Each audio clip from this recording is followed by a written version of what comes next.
नमस्कार, मैं होशना। आप देख रहे हैं केएम न्यूज डिजिटल। वक्त हो गया है अहम खबरों का। अस्सलाम वालेकुम। आप देख रहे हैं केएम न्यूज़ डिजिटल। मैं हूं रूबी खान और आज हम लाए हैं एक खास report. Republican party of India Karnataka में एक अहम प्रोग्राम का आयोजन। डॉक्टर मोहनलाल पाटिल जी का शानदार इस्तकबाल। नेशनल प्रेसिडेंट श्री दीपक निकल जी की क़यादत में प्रोग्राम का इनाकद। कर्नाटका में रिपब्लिकन पार्टी ऑफ इंडिया का एक बड़ा इजलास मुनाकिद किया गया। इस प्रोग्राम का आयोजन एनएस शादी महल, शामपुर रोड, बेंगलुरु में किया गया, जिसमें नेशनल जनरल सेक्रेटरी और chairman of the programme doctor Mohanlal Patil ji का गर्मजोशी से इस्तकबाल किया गया। इस खास मौके पर national president Shri Deepak Nikal ji, mister Amjad Khan, national secretary and Karnataka minority president भी शिरकत फरमा रहे। मेहमान खुसूसी Khwaja Aminuddin Ali Hussaini Chishti, Vinod S Karnataka state youth president, Syed Imam Bengaluru district vice president, Babu Karnataka state vice president, Sardar Hamza city Farooq Bengaluru district president, Ismail Karnataka state youth vice president. इन तमाम बुजुर्ग और रहनुमाओं ने मुल्क में बराबरी, इंसाफ और अम्बेडकराइट मूवमेंट को मजीद मजबूती देने का अज़्म किया। इस प्रोग्राम में लोगों ने हिस्सा लिया और एक नए भारत के सपने को मजीद मजबूत बनाने का इरादा जाहिर किया। Guest speaker mister Mahesh general कान ने कहा, हम सबको मिलकर डॉक्टर बी.आर. अम्बेडकर के सपनों को हकीकत में तब्दील करना है। रिपब्लिकन पार्टी ऑफ इंडिया हर एक इंसान के हक और इंसाफ की लड़ाई लड़ती रहेगी। ये प्रोग्राम कर्नाटका के सियासी मंजरनामे में एक अहम कदम है। रिपब्लिकन पार्टी ऑफ इंडिया बराबरी और इंसाफ के लिए अपनी कोशिश जारी रखेगी। आपको ये रिपोर्ट कैसी लगी, हमें अपनी राय ज़रूर दें। केएम न्यूज़ डिजिटल के साथ जुड़े रहिए और नए अपडेट्स के लिए चैनल को सब्सक्राइब करें। जय भीम का नारा गूंज रहा, हर दिल में है ये रोशनी छाई। बाबा साहेब का सपना पूरा, इंसाफ की दुनिया बनाई। जय भीम अम्बेडकर का प्रणाम है। बराबरी का झंडा लहराए, हर एक दिल में इज्जत नाम है। ज्ञान का दीप जला दिया, जुल्म के अंधेरों को मिटा दिया। संविधान का नूर फैला दिया, हर गरीब का हक बता दिया। रिपब्लिकन पार्टी की आवाज सुनो, भेदभाव को अब मिटाना है। एक नया भारत बनाएंगे हम, जहाँ सबको हक दिलाना है। जय भीम अम्बेडकर का प्रणाम है। बराबरी का झंडा लहराए, हर एक दिल में इज्जत नाम है। ज्ञान का दीप जला दिया, जुल्म के अंधेरों को मिटा दिया। संविधान का नूर फैला दिया, हर गरीब का हक बता दिया। रिपब्लिकन पार्टी की आवाज सुनो, भेदभाव को अब मिटना है। एक नया भारत बनाएंगे हम, जहाँ सबको हक दिलाना है। जय भीम हर गली हर बस्ती बोले, बाबा साहेब का नूर कभी ना बुझे, हक के रास्ते कभी ना तोड़े।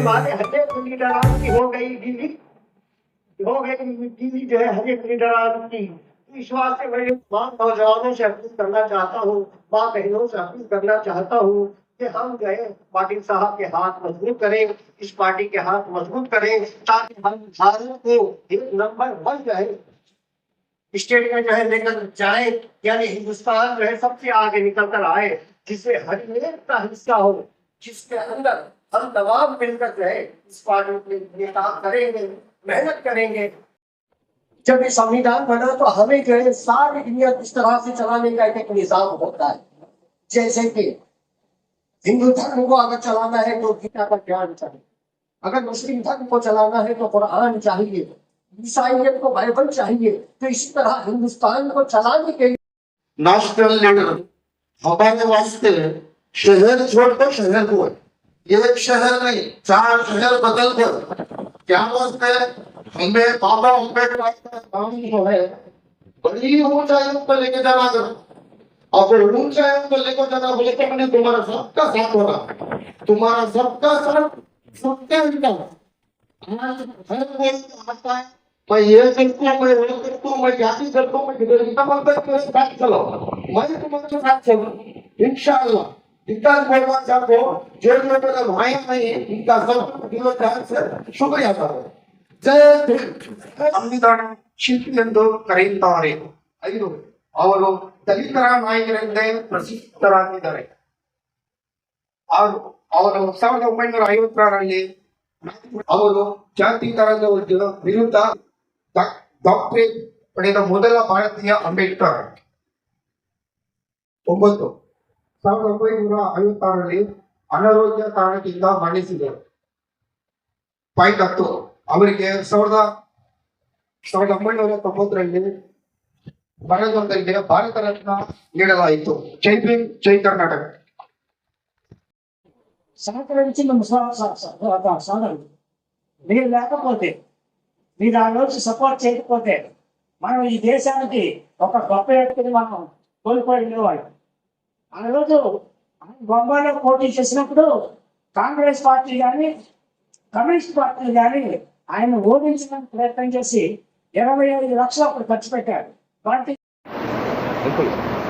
नमस्कार सर, मनोज जी करम से आप मीडिया से आए हैं। अभी हमारे बीच यहाँ पे डॉक्टर मोहनलाल जी पाटिल जी यहाँ पे मौजूद हैं अमजद खान अली साहब के साथ। मैं उनसे विनती करता हूँ कि कुछ अपना ख्याल के साथ करें सर प्लीज़। मैं डॉक्टर मोहनलाल पाटिल, राष्ट्रीय महासचिव रिपब्लिकन पार्टी ऑफ इंडिया, आज बेंगलोर के अंदर में हमारे पार्टी के राष्ट्रीय सचिव और माइनॉरिटी के प्रदेश अध्यक्ष अमजद खान जी द्वारा यहाँ पे माइनॉरिटी का, अल्पसंख्यक लोगों के एक कार्यकर्ता का सम्मेलन रखा था। ये सम्मेलन रखने का उद्देश्य है कि देश के अंदर में जो हमारे माइनॉरिटी के लोग हैं, अल्पसंख्यक समुदाय के लोग हैं, उनमें असुरक्षा की भावना इस देश में जाग रही है। और उस भावना को ख़त्म करने के लिए, अल्पसंख्यकों को विश्वास दिलाने के लिए कि हम आपके साथ में हैं, तो जब भी आप पे संकट आएगा रिपब्लिकन पार्टी आपके साथ में रहेंगी, ये बताने के लिए हम लोग यहाँ उपस्थित हुए हैं। और हमें चाहते हैं कि सर एक प्रश्न है, मुझे किसी ने पूछा कि हमारे बाबा साहब अम्बेडकर साहब का गांव वतन कौन सा है? मैं मध्य प्रदेश से आया हूँ, जहाँ डॉक्टर बाबा साहब अम्बेडकर जन्मस्थली मऊ है, जिला इंदौर में हुई है, वह उस मध्य प्रदेश से मैं आया हूँ। और डॉक्टर बाबा साहब अम्बेडकर की जो विचारधारा है, जो इंसानियत की विचारधारा, जो मानवता की विचारधारा, जो समता, स्वातंत्र्य, बंधुत्व, न्याय की विचारधारा है, जो बाबा साहब अम्बेडकर का सपना था कि वो प्रबुद्ध भारत बनाएंगे, वो प्रबुद्ध भारत बनाने के लिए समता, स्वातंत्र्य, बंधुत्व, न्याय, प्रज्ञाशील और करुणा, इस पे आधारित भारत ये विचारधारा भारत देश में बाबा साहब लागू करना चाहते थे। इसलिए बाबा साहब अम्बेडकर ने अपने पार्टी का नाम रिपब्लिकन पार्टी रखा। रिपब्लिकन शब्द होता लोकतांत्रिक पार्टी, और हमें चाहते हैं कि पूरे देश के लोग लोकतंत्र में, बाबा साहब ने 26 जनवरी 1950 से देश को संविधान दिया, तब से हम लोग प्रजातांत्रिक देश कहलाए। और बाबा साहब के इस प्रजातांत्रिक देश के साथ में किसी के साथ अन्याय नहीं हो, किसी के साथ अन्याय नहीं हो, सबको समानता के, उन्नति के, सबको समानता के अवसर प्राप्त हो। इसलिए पूरे देश के अंदर में हम लोग रिपब्लिकन विचारधारा को प्रचारित करने का, प्रसार करने का हम लोग काम कर रहे हैं। सर आप बेंगलोर में आए हैं, और मैं हमेशा देखता हूँ अमजद खान साहब को जब भी बात करता हूँ तो कभी कभी इनकी जुबान पर वही रहता है कि आपका नाम रहता है। कभी मैं फ़ोन कर देता हूँ, हाँ बोले सर जी, बोला किसका नाम है? मोहन जी। नहीं सर, मैं सना से बात कर रहा हूँ। ऐसे इनकी जुबान में वही गुण रहता है। अभी अमजद खान जी माइनॉरिटी के हमारे देश के अंदर में देखा, सभी राज्यों में घूमता हूँ, तो एक ज़माने में हमारे देश में ऐसा था कि हर एक राज्य के अंदर में कोई ना कोई अल्पसंख्यक लीडर होता था। एक मुस्लिम लीडर होता था, एक बुद्धिस्ट लीडर होता था, कोई सिख लीडर होता था, एक क्रिश्चियन लीडर होता था। लेकिन मैं देख रहा कि पिछले कम से कम 10 साल के अंदर में ये सारे माइनॉरिटी की लीडरशिप समाप्त हो गई। तो मैं देश के अंदर में जो माइनॉरिटी के लोग हैं, जिनकी विशेष प्रॉब्लम है, क्योंकि आप बहुसंख्यकों के साथ रहते तो आपकी विशेष प्रॉब्लम होती है, आपको सुरक्षा की ज़्यादा ज़रूरत है। आप तो असुरक्षा की भावना ज़्यादा कर, जिस तरह से देश में माहौल है, उस माहौल के अंदर में एक माइनॉरिटी से भी एक नए लीडरशिप का उत्थान, नए लीडरशिप डेवलप हो, इसलिए मैं काम कर रहा हूँ। उसी के तहत हम लोगों ने बेंगलोर के अंदर में, ये कर्नाटक बहुत बड़ा राज्य है, इस राज्य के अंदर में माइनॉरिटी से हम लोग अमजद खान जी को एक लीडर के रूप में उनको उभारना चाहते हैं और उनके हाथ मजबूत करना चाहते हैं। मैं सभी माइनॉरिटी नहीं, सभी हमारे पार्टी के रीन पार्टी काम करने वाले सजीव जाति धर्म के लोगों से कहूँगा कि अमजद खान जी को लीडरशिप बनाने में आप अपना योगदान दें। Thank you sir.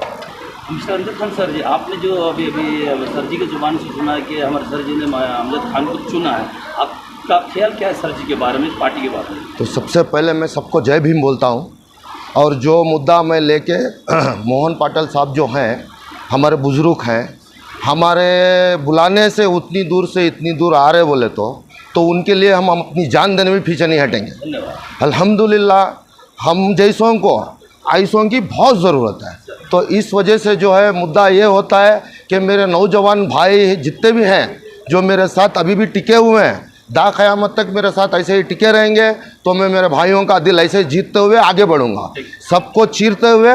और कोई भी हमारा सामना फासला आ जाए हम उसको नज़रअंदाज करेंगे और जो मोहन पाटिल साहब हमें बताया गया रास्ता है वो रास्ता चुनते हुए जाएंगे हम। ख्वाजा अमीनुद्दीन चिश्ती साहिब सर, आपसे क्वेश्चन है हमारे सर जी आए हैं कर्नाटक को, आपका क्या ख्याल है? मेरा ख्याल ये है जब तक कि जो है विचारधारा जो है डॉक्टर भीमराव अंबेडकर के हम लेकर चलते रहेंगे तो यहाँ हिंदुस्तान में जो है हर एक दीन को लेकर चलना आसान हो जाएगा। जिस तरह से जो है दुश्मनों ने जो है हमारी मस्जिदों के नीचे या हमारी दरगाहों के नीचे जो है मंदिरों को तलाश करना चाहा, तो सबसे पहले चिश्तिया गुलशन चिश्तिया की तरफ से जो है रिपब्लिक पार्टी ऑफ इंडिया की तरफ हमने हाथ बढ़ाया है और इसी के लिए आगे चलकर काम करते रहेंगे। हम अपने भारत को ऊंचा देखना चाहते हैं जिसमें जो है भीमराव अंबेडकर के जो है विचारधारा शामिल हो। मैं यही जो है सबसे जो है इल्तिमास करता हूँ, दरख्वास्त करता हूँ कि हम सब जो है रिपब्लिक पार्टी ऑफ इंडिया के हाथ मजबूत करें। जय भीम, जय मीम। ಪಾರ್ಥಿಬನ್ ಸರ್ ತಾವು ಇಲ್ಲಿ ಬಂದಿದ್ರಿ, ಏನಕ್ಕೆ ಬಂದ್ರಿ ಸ್ವಲ್ಪ ತಿಳಿಸ್ತೀರಾ? ಜೈ ಭೀಮ್. ಮೊದಲನೇದಾಗಿ ದ್ರಾವಿಡ ಸ್ವಾಭಿಮಾನಿ ಸೇನೆ ಸಂಸ್ಥಾಪಕರು ರಾಜ್ಯಾಧ್ಯಕ್ಷರು ಪಾರ್ಥಿಬನ್ ಅಂತ. ಈ ಸಮಯದಲ್ಲಿ ಈ ಸಂಜೆ ವೇಳೆಗೆ ನಮ್ಮ Republican party of India Baba Saheb Ambedkar ಅವರು ಸ್ಥಾಪನೆ ಮಾಡಿಕೊಂಡಿರ್ತಕ್ಕಂಥ ಒಂದು ಪಾರ್ಟಿ ಇದು. ಯಾಕಂದರೆ ನಮ್ಮ ಭಾರತ ದೇಶದಲ್ಲಿ ಒಗ್ಗಟ್ಟಿಗೆ ಸೀಮಿತ ಇಲ್ಲ, ಎಲ್ಲರನ್ನೂ ಬೇರೆಪಡಿಸಿ ನಮ್ಮನ್ನ ಒಂದು ತೊಂದರೆಗೆ ಈಡಾಗಿದ್ದರು. ಅಂಥ ಸಮಯದಲ್ಲಿ ಬಾಬಾ ಸಾಹೇಬ್ ಅಂಬೇಡ್ಕರ್ ಕಟ್ಟಿರ್ತಕ್ಕಂಥ ಪಕ್ಷ ಇದು. ಇದರಲ್ಲಿ ಎಲ್ಲರೂ ಸಮಾನತೆ ಕಾಣಬೇಕು ಅನ್ನೋದಕ್ಕೋಸ್ಕರ ಈ ಪಾರ್ಟಿಯನ್ನು ಕಟ್ಟಿದ್ದಾರೆ. ಇದರಲ್ಲಿ ನಮ್ಮ ಅಮ್ಜದ್ ಖಾನ್ ಅವರು ಈ ಸಭೆಗೆ ಆಗಮಿಸಿ ಒಂದು ಸಭೆಯನ್ನು ಏರ್ಪಡಿಸಿದರು. ಡೆಲ್ಲಿಯಿಂದ ಮೋಹನ್ ಲಾಲ್ ಪಟೇಲ್ ಜಿ ಅವರು ಬಂದಿದ್ದರು. ಈ ಸಮಯದಲ್ಲಿ ಎಲ್ಲರಿಗೂ ಎಚ್ಚರಿಕೆ ಕೊಟ್ಟು ಎಲ್ಲರೂ ಸಂವಿಧಾನವನ್ನು ಬದಲಾಯಿಸ್ತೀನಿ ಅಂತ ಹೇಳಿದ್ದವ್ರನ್ನ ನಾವೇ ಬದಲಾಯಿಸ್ತಿದ್ದೀರಿ. ಅಂಥ ಸಮಯದಲ್ಲಿ ಮತ್ತೊಮ್ಮೆ ಸಂವಿಧಾನವನ್ನು ಬದಲಾಯಿಸಬೇಕು ಅಂತ ಅವ್ರು ಕಾಯ್ತಾ ಇದ್ದಾರೆ. ಅದನ್ನು ನಾವು ಹೇಳ್ತಾ ಇದ್ದೀರಿ, ಭೀಮಾ ಬಂಧುಗಳು ಹೇಳ್ತಾ ಇದ್ದೀರಿ, ಭೀಮಾ ಹುಲಿಗಳು, ಭೀಮಾ ಪುತ್ರಿಗಳು ಎಲ್ಲರೂ ಹೇಳಿ ಒಂದೇ ಸಮಯಕ್ಕೆ ಹೇಳ್ತಾ ಇದ್ದೀನಿ, ಸಮುದ್ರ ಎಷ್ಟು ಆಳಾಯಿತೋ ಅಷ್ಟು ದೊಡ್ಡದು ನಮ್ಮ ಸಂವಿಧಾನ. ಅದನ್ನು ಯಾರಿಂದನೂ ಕಿತ್ತಾಕೋಕ್ಕೆ ಸಾಧ್ಯ ಇಲ್ಲ, ನಾವಂತೂ ಬಿಡೋದಿಲ್ಲ. ಈ ರಿಪಬ್ಲಿಕನ್ ಪಾರ್ಟಿ ಆಫ್ ಇಂಡಿಯಾಗೆ ನಾವು ಯಾವಾಗಲೂ ಚಿರುಣಿಯಾಗಿದ್ದು ಅವ್ರಿಗೆ ಸಪೋರ್ಟ್ ಮಾಡ್ತೀನಿ ಅಂತ ಹೇಳ್ತಾ ಈ ಸಮಯದಲ್ಲಿ ಮುಗಿಸ್ತಾ ಇದ್ದೀನಿ. ಜೈ ಭೀಮ್. अहम खबरों में फिलहाल इतना ही। बाकी खबरों के लिए देखते रहें KM न्यूज़ डिजिटल।